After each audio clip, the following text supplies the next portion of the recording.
Hello, today is March 27, 2013. We're meeting today with Mrs. Gloria Coffan at her home in Firestone, Colorado. My name is Brad Hoops. I'm the interviewer for the Northern Colorado Veterans History Project. Welcome, Gloria, and thanks for sitting down to tell your story today. Let's start out, if we could. Tell us a little bit about yourself, your date of birth, where you're born, your family, your maiden name. Tell us a little story. Date of birth is December 15th, 1927. I was born in Banebridge, New York. Born in a house, actually, that was called a hospital. And let's see, I don't know, just... What'd your father do for a living? My father was a steam fitter, and he worked for Kraler's Manufacturing in Binghamton, New York. And actually, for a while, he didn't work because of the Depression. And that's always a question I always like to ask your generation. Which your family was. Talk a little bit about how your family was affected by the Great Depression. Well, we lived with a garden and a cow, and we lived in the country. And oh my gosh, we had geese, nasty geese, and they would peck at you and so on. And we didn't have a lot, it just wasn't there. My dad raised vegetables as early as possible to get them out there and sell them, for what they were worth. And of course, back then, a penny'd go a long ways compared to $1 today or whatever. So, there wasn't much available. I remember one time, my mother, of course, put everybody before herself. And at that time, there were six of us in the family, and my three brothers, myself. And I remember her sending me to the store for some onions because she was going to make potato soup. And I remember that very vividly, in bringing those home to her, because that was it. Wow. And so she became very, very ill because of malnutrition, and they put her in a TB asylum. Or sanitarium, actually, South Mountain, Pennsylvania, and where they gave wonderful care and health and milk. My goodness, lots and lots of milk to put weight on the people. But she didn't have TB. She was just malnourished. How old were you when she went off to the sanitarium then? I think I was about 6 or 7. Really? Yeah. Oh, wow. Yeah. Did your dad have any help raising your kids then while she was away, or how? Well, we were all farmed out to different parts of the family. My brothers went to different aunts and uncles and so on. I stayed with my dad at my grandmother's, and I had a very nasty uncle. He pulled my hair, he was a teenager. Yeah. So he had to pick on me. But now, where were you in the order with your brothers? What was the order of? Well, eventually I had 6 brothers. Oh. And I was in the middle. Okay. And it did not make for favoritism. So there's the 3 boys, and you were born, and then 3 boys born afterwards? Yes. Oh, wow. Oh, yeah. It was quite an experience with those boys. Well, Gloria, let's move on now to the war years. December 7th, 1941, Pearl Harbor is bombed. Do you remember that day at all? Very specifically, the radio was on, and the announcement came over. I believe it was a Sunday. And my brother Jack, who was in the Marines, was home from Quantico Virginia. And I don't know where he was at the moment. He wasn't at the house. And my father immediately went out looking for him to get him to Scranton, Pennsylvania, where he could get a bus and get himself back to camp. And so it was very astounding. Of course, none of us knew exactly where the war was at. Yeah, I don't think anybody knew where Pearl Harbor was. Yeah, yeah. But we knew we were at war, and that was really a big thing. My father, of course, remembered World War One, and my mother, but my father wasn't in the war. He couldn't get in, so. But my brother went back and was shipped immediately to California, where he was shipped overseas. Oh boy! Wow. The South Pacific, yeah, Wow. yeah. And he was in the First Marine Raiders Division, and they were some of the first ones in Guadalcanal. So I have to tell you a funny thing about him. Here he is going up the beach with the bayonet, set on the rifle, and so there he is running up, and I don't know, in putting the bayonet on the rifle, he had nicked his thumb here. So he had taken his handkerchief out and wrapped it around his hand. So, it looks like he's wounded. Yeah. The press blow it up like Wounded Marine won't give a battle. It's nothing but this little nick where you've got that vein that really bleeds there. So it was really, I don't know, he's kook anyhow. Yeah. But so, and then my brother Rex was in the Army, and he was in the European scene. Well, he was in Northern Africa, and then he went from there to Italy. Wow. And back home. And both of them made it back okay? Both of them Yeah. made it back okay. Yeah. Talk Wonderful. about that time period. I can't imagine having two brothers overseas like that, two sons overseas like that. What was home life like? Knowing and neither one of them were able to really truly tell you what they were doing because their letters were censored. Well, what was the feeling, particularly with your mom or your parents and you, and just the fact that they were overseas like that in harm's way? Well, there were a lot of letters that went out from my mother, and what sugar we could get a hold of, she kept and made cookies and candy and shipped that off to them. And the letters from my brother Rex, we couldn't tell where he was, but Jack, somehow he coded things a little bit so we could kind of figure out, a little something. But he had those V-mails, and they were so tiny. I mean, my goodness. And then if they blacked something out, you didn't have hardly anything left. Right, yeah. Yeah. But there was always from school at lunchtime, run to the post office, run from there to home and have lunch, and just so my mom would get any mail that was coming in from them. Wow. Yeah. You had mentioned that when your mom could get a hold of sugar, she'd make cookies and such. That leads to my next question. Talk a little bit about rationing then, and how that worked and what that was like on the home front. Well, leather was rationed, so your shoes were rationed. Sugar, what else? Gasoline.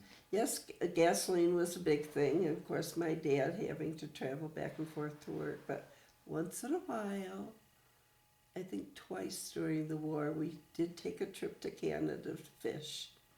And he must have really saved up those stamps. But you had the stamp. You didn't want to lose your ration book, because I don't think they could be replaced. If it was gone, it was gone. That was it. I had a pair of shoes specially made for my feet. And we went fishing. I went out in the boat alone. And I decided, oh, I can't have water on these shoes. They're too expensive. So I threw one up in the front of the boat. I threw the other one. It went in the lake, big lake. And I was petrified. I was in tears. And I kept rowing towards that shoe, and I'd get right up to it and start to grab it, and a wave would take it away. And this happened a few times, and I'm desperate. And there's a tour boat going by, and I'm not only frantic, I'm mortified. But I had to drive straight for that shoe, and as I got up to it, it came out, and I grabbed it. It was like, oh, yes. Oh, my. And then I even cried more because I was happy, of course. Yeah. Women, they cry when they're sad, they cry when they're happy. But, yeah, that was a big thing.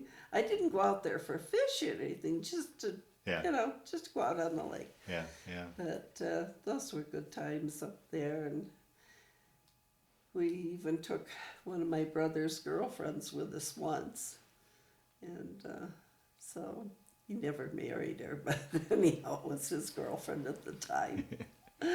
Well, tell the funny story before we turned the camera on. You talked about the troop trains that used to go through town. Tell these stories. Well, our house was situated right near the tracks, and there weren't any other houses between us and it. And sometimes the troop trains would come through, and I don't know what, the signals are down or turned or whatever. They have to stop until the train ahead of them gets gone. So there'd be troop trains that came by, and of course, being a young teenage lady, I wasn't a lady yet. I still climbed trees, for heaven's sakes. But anyhow, they would throw notes out the windows to, they'd holler and everything, and I would actually talk with some of them, not a big long conversation or anything, just whatever. And I entertained the troops. I wasn't with Bob Hope, but so they would throw their addresses and things out like that. And it was a way to pass the time, I guess, is what you'd call it. Yeah. I wasn't trying to make any real long-lasting relationships at all. Yeah, sure. Yeah. What was it like getting news back from the war? Seems like there was staggering losses in comparison. 410,000 men were killed, so there was always loss. And what were you guys hearing? Was it nightly laying by the radio listening, or talk a little bit about the news you would get back from concerning the war and anything that sticks out in your mind with that? Some of that would be over the radio, what we'd hear there. But, we never got real true stories of what was happening. We're still learning what happened back then.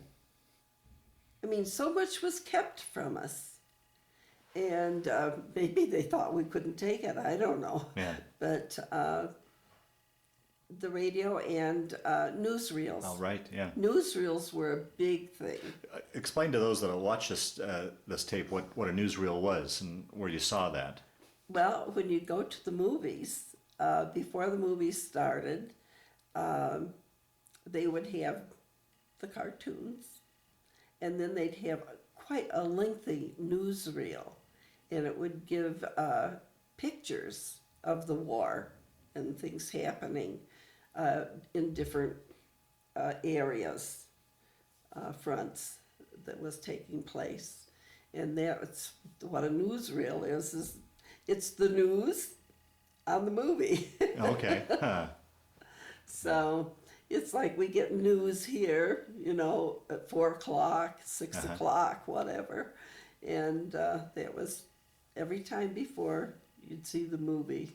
And they had a lot of movies out during the war that were Well, some were musicals and about the war, you know, and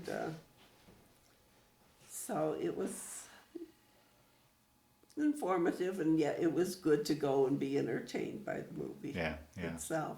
What would you guys do for entertainment? I mean, today we've got all sorts of varieties of entertainment. What was movies? Were movies a big thing? Dances? I mean, what would? You have to realize I lived in a town of 700 people. Oh, okay. So we didn't have a lot of. Okay. There was bowling. We bowled. There were square dances, but men were at a. You know, we didn't have a lot of them. They were all off. Yeah, we had one guy who couldn't get in service, and he was a great dancer, and everybody wanted to dance with him. So he was very popular at that point. Yeah. And I think he was older than most of us because we were just kids, Yeah. early teenagers, Right. you know? Right. And yeah, so we had the dances. Of course, in school, I was involved in a lot of the sports and like that, so that took up a lot of my time that way. Okay. But as far as we had one movie theater, and that was in the next town, and you could walk there. So, I mean, hello, nothing was very far. Yeah. So, what else did we do? I used to hike a lot. I loved to walk and take off like that. And of course, we had the river, and we'd swim, we'd ice skate, things like that. So Now, let's talk a little bit about you were a plane spotter. Talk about what that was, what that involved, and how you came about doing that. well, you could volunteer to be a plane spotter. I've forgotten what we were. When they had the blackouts, The warden. Yes, you'd blackout warden. You'd have a band that you wore around your arm, and you'd go walk around through the town and see if you could spot any lights any place, and if you could, then you had to let them know. In school, we had practice air raids and so on, you know, and you'd have to dive under the desk. And a lot of protection that would be, but anyhow, we dove under the desk. Airplane spotter, I don't remember how I came about that, probably through the air raid wardens, you know, talking and finding out these things. And this was in the next town, and I would walk over there. It was a 2-story building, and it had a little building on top of it, very little building, and you would be in there, in that little building, and you had binoculars, and you had charts, and so on, and things on the wall that showed you the different planes, so you would be familiar with them. And so if you saw an airplane or heard an airplane coming over, you would step out of the building and, you know, look at it and identify it and which direction it was going and so on and so forth. So, would you study both American and German airplanes? I mean, was there? What was the general feeling? Do you think I really remember? All I remember is being up there. Well, with the airplane spotter and the air raids and stuff, was there a general worry that maybe that there would be an invasion or a bombing or? Well, we had in the next town there was a lot of railroad stuff going on, and they had railroad yards, and so I guess that was kind of a protection for that. Okay. Other than that, I don't think we were on the map. Yeah. For anybody to look for.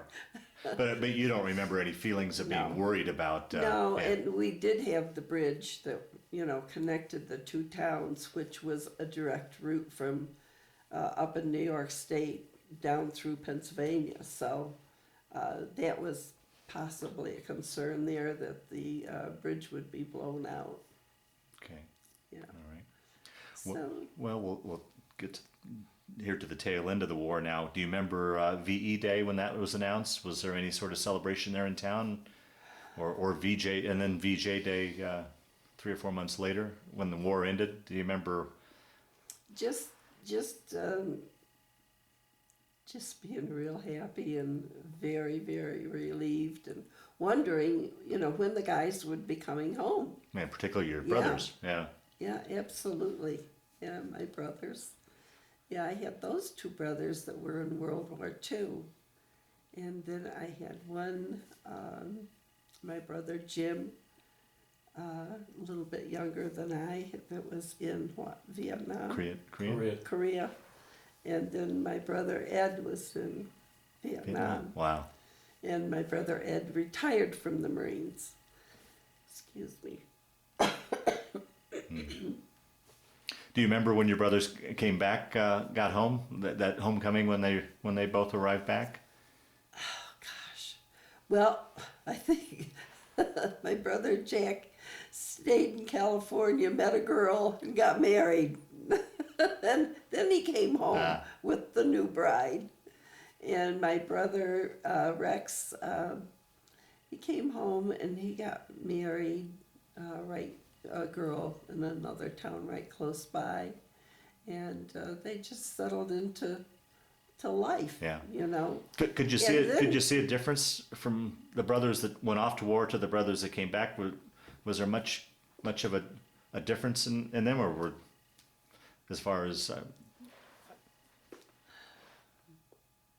I think they had grown up, Yeah. really, and ready to take on responsibility and have their own family. It Yeah. was something that had been taken away from them for a while. Yeah. So they were glad to get back and do that. But, Well, let's continue on with your life then. So you finished, went through high school, yeah. and then take your story from after high school. Went to work for the New York Telephone Company, and on one of my breaks at night, I started working nights. I don't know why, but I did. And so on one of my breaks, there were these guys in from this other company working on the equipment. And one of them came up and asked me where the cafeteria was. Well, of course, at night, the cafeteria's closed. So anyhow, I told him, I says, well, wait, and I'll go get a key so you can get in. And so I did. And the next evening, I had a phone call. Would I like a ride to work? Now, I was 15 miles away. Now, this is funny, because when this person called, he asked for Gloria Sackette, my maiden name. And so, he didn't say Gloria. He just said, I'd like Sackettes. And the operator, she was a pistol. Anyhow, and she says, well, what Sackettes? What Sackette do you want? There's a lot of them. There were different families of Sackettes. And so he says, Gloria, she says, why didn't you say so in the first place? So anyhow, I got the call, and I was like, there was two of them that were going to be there. And I'm like, do I want to do that, or do I want to take the bus in? And so I did. I rode with them, and then we'd go out, this gentleman and I, and we went out during the day. We'd go out and have breakfast at, I don't want to say Sloppy Joe's, I can't remember what we called it. Greasy spoon. The Greasy Spoon, okay. And we would be ordering hamburgers, with onions or whatever, and everybody else is having breakfast. Right, yeah. But we're having dinner, Right. kind of like at 7 o'clock in the morning.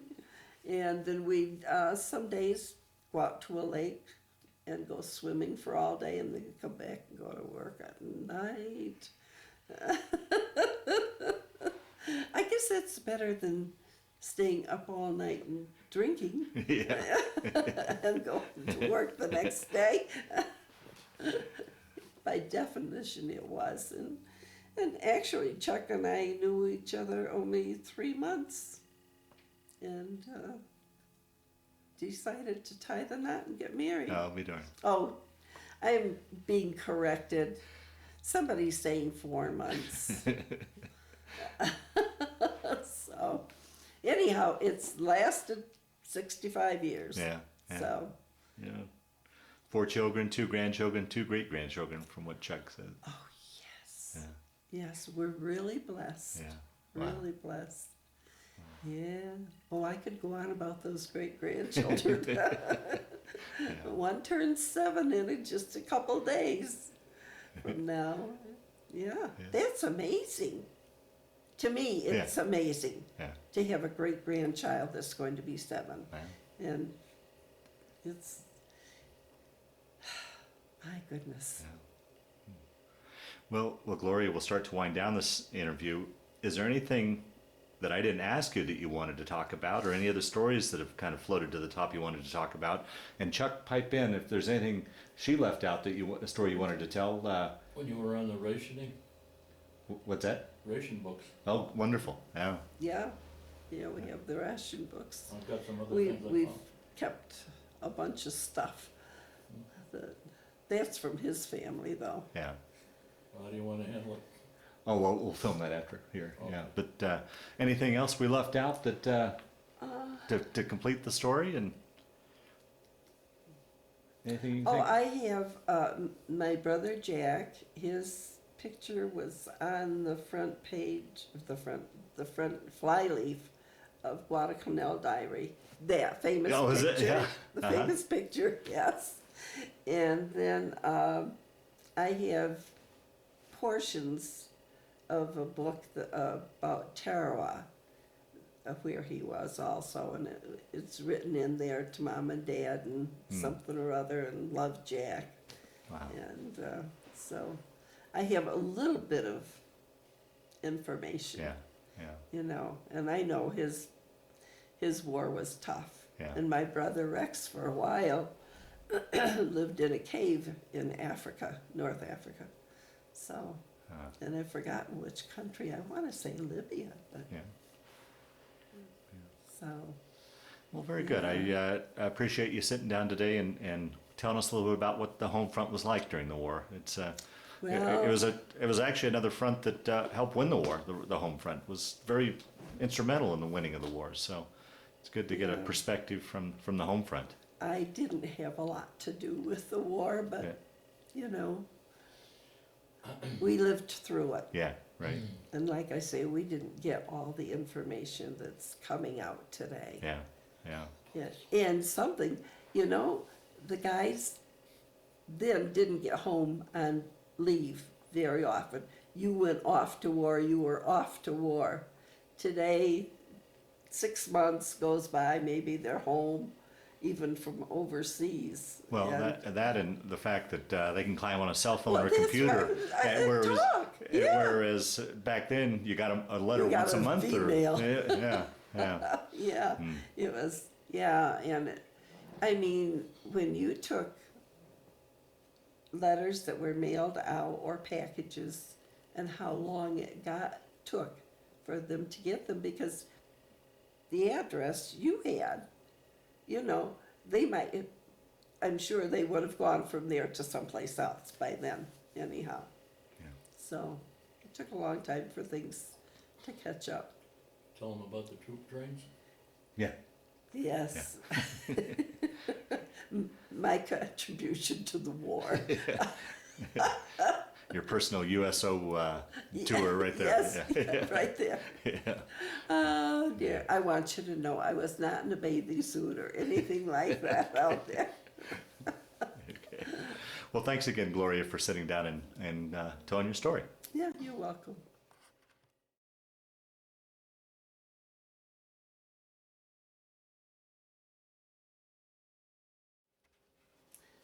A picture taken from the living room window of our home that would be sent on over to my brother's. so they could see. I think that's me and my brother, little brother in there, but it's me anyhow.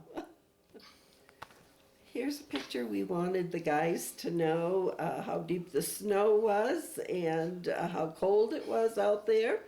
And so we had the picture taken of the rest of the kids to send it over. We have Jimmy on the left and Ed standing down in front, Donnie next to me, and that's me.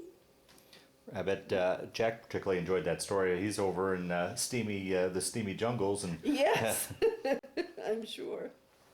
Graduation time, and I have on my graduation dress, even though we wore gowns for the graduation. That was my dress that my mom and dad got me.